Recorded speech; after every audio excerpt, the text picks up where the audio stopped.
তো বন্ধুরা, বাইরে হাওয়া ঝড় উঠেছে আর আমাদের আম গাছের প্রাচীরটা নিচু, ওইদিকে চড়ে আম নিতে বাড়ির প্রাচীরটা আমাদের বাড়ির প্রাচীরটা নিচু আর এইদিকে একটা মহিলা দেখলাম এদিকে মানে যদি মানে যায় তাহলে মানে যেরকম লাগে হ্যাঁ ঠিক সেরকম। তারপর দেখছি আমি যে বললাম কে, তখন আবার এরকম করছে, আবার মানে ঘুরছে চারপাশে।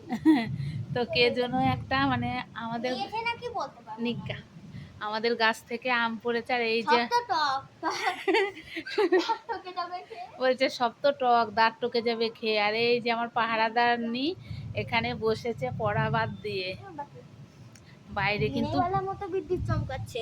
হ্যাঁ ওমা, নেট বন্ধ আছে তো। এই দেখো।